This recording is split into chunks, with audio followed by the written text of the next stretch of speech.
Fukushima, Japan, known worldwide for the 2011 nuclear plant disaster.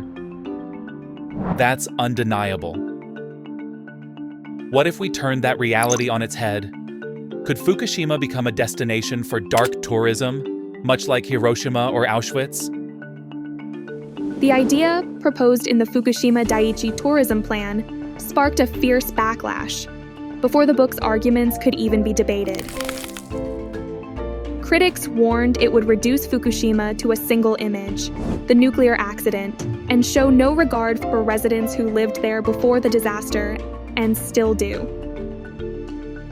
In response, the project's planner, Japanese literary philosopher Hiroki Azuma, puts it like this. Fukushima Prefecture is geographically vast, and life there is far from uniform.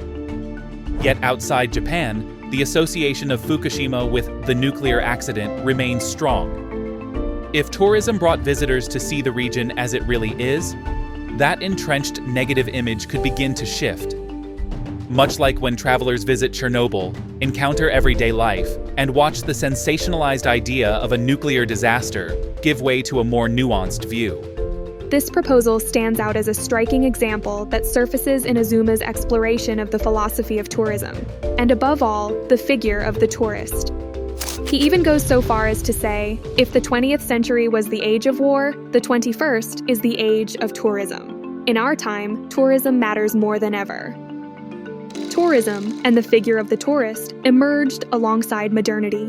As 19th century mass consumer society spread, the working class gained access to leisure and a new, popular form of travel, distinct from the aristocratic grand tour, took shape.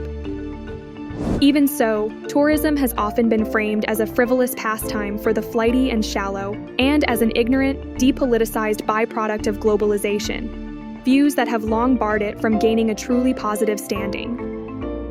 Many have also feared that the industry's growth could not only fuel environmental destruction, but also heighten threats such as terrorism. In The Philosophy of the Tourist, Hiroki Azuma explains the emergence of the tourist by linking it to Walter Benjamin's idea of the flaneur. The flaneur was one who wandered the passages without purpose, passages that were the precursors of today's shopping malls.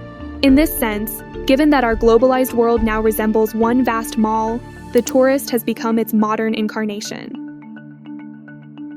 What tourists and flaneurs share is a gaze shaped by chance. They wander into places they have no need to go, notice things they have no need to see, and cross paths with people they were never meant to meet. In today's internet age, ruled by search algorithms, serendipity is vanishing. We can locate exactly what we seek in a moment, yet in doing so, we forfeit the detours, the surprises, and the unexpected discoveries. The tourist's aimless wanderings and chance encounters restore that sense of serendipity, and with it, the possibility of change. Azuma highlights what he calls the power of serendipity, seeing in it the seeds of new political possibilities. Traditional political theory often elevates the mature cosmopolitan, while casting aside those labeled immature, and in doing so imposes the principle of identity. Azuma challenges that logic, contending that the tourist's very subjectivity can reinvigorate a philosophy of the other and turn it into genuine political force.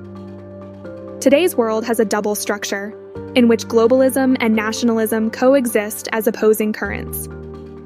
Within their own country, the tourist lives as a national, but abroad, they take on the role of a world citizen. Tourism itself drifts freely between nationalism and globalism, easily crossing boundaries. The tourist, in this sense, can serve as a symbolic agent, helping to reconnect a world made even more divided by the COVID-19 pandemic. To give the tourist true political traction, Azuma turns to family as the basis for a new identity. Today, family reaches beyond blood and tradition. It is forged through encounters and connections that cross the boundaries of gender, region, and race. It is neither wholly individual nor an arm of the state, and it cannot be changed at will. Yet family can stand as a political subject capable of building solidarity for the transformation of society.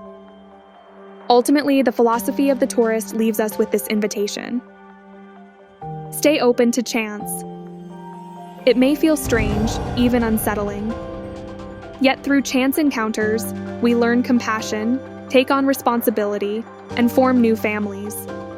We become tourists to turn such possibilities into reality. To make a family is to live not only as children, but also as parents. And in the end, it is the children who will change the world.